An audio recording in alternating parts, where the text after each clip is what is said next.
After 15 months of intense fighting, a ceasefire is set to take place in Gaza, at least for now. Israel and Hamas have announced a ceasefire agreement, under which both sides will temporarily halt the fighting. They have agreed to a 6-week ceasefire. If all goes well, the war between Israel and Hamas will be paused for 42 days, starting Sunday, January 19, 2025. This 6-week period will provide a window for further negotiations.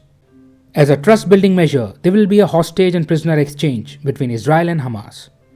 Hamas will release 33 Israeli hostages, and in return, Israel will release Palestinian prisoners. Whether this actually happens remains to be seen, but for now, this is the agreement.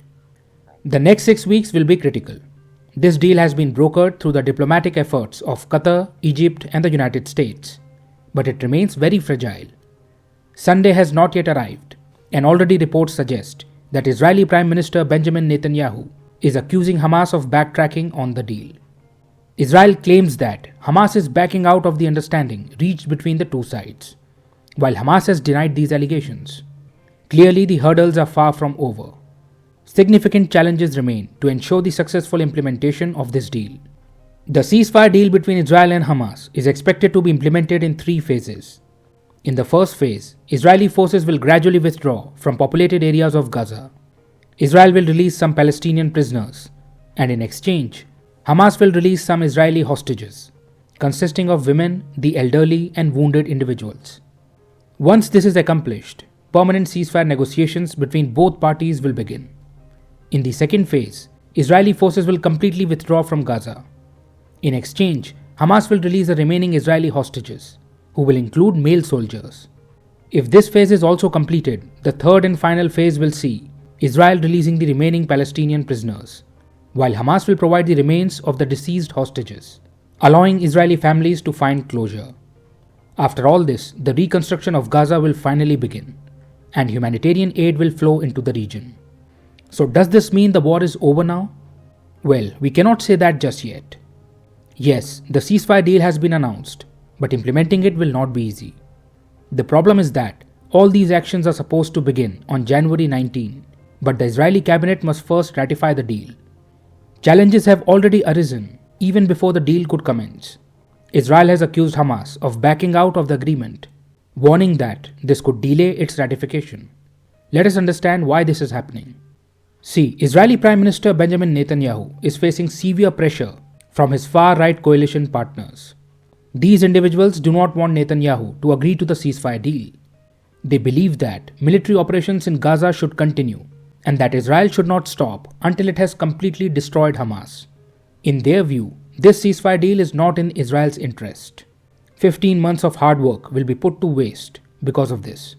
By releasing Hamas prisoners, they fear that Hamas will regroup and become stronger again. The withdrawal of Israeli forces will give Hamas a chance to rearm, allowing it to reestablish its hold in the region. This is why the deal is being seen as a victory in Palestine, where people are celebrating. The message being sent is that Israel could not secure victory even after 15 months and now has to retreat. This portrays Netanyahu's leadership as weak, increasing the pressure on him. The United States is pushing for a ceasefire agreement, but this deal could damage the Netanyahu government's reputation. Beyond US pressure, families of the hostages within Israel also want this deal to go through to reunite with their loved ones. Netanyahu has already promised to bring the hostages back. So now when he has a chance to do so through a ceasefire deal, how can he reject it? Yet, accepting it presents its own problems, including fears of his government collapsing. Do you see Netanyahu's predicament? If he agrees to the ceasefire deal, his coalition could withdraw support, leading to the fall of his government and a loss of power. However, if he rejects the deal, he will face criticism from the hostages' families, public outrage within Israel, and international backlash. This makes the deal exceptionally challenging for Netanyahu, who must balance internal and external pressures. On one side, there is a pressure to continue the war. On the other, there is pressure to end it as quickly as possible. Netanyahu has to navigate through this difficult situation. Look, the ceasefire deal has been done. The Israel-Hamas war is over. All this sounds very promising. However, whether this deal will actually be implemented depends on how serious Israel and Hamas are about it. Unless both parties make sincere efforts in this direction, this deal will not be implemented on the ground. If either party violates the deal, the blame game will begin and peace efforts will collapse.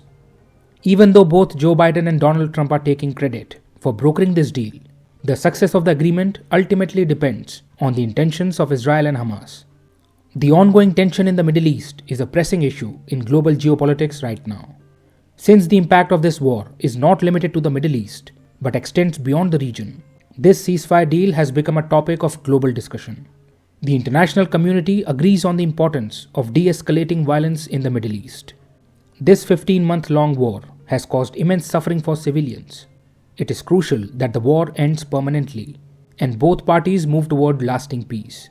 Hostages should be released, displaced people must return home, the situation needs to normalize, aid should flow into Gaza, and reconstruction efforts must begin. It is high time civilians receive relief. Let us see how things unfold and how Netanyahu navigates his challenging position.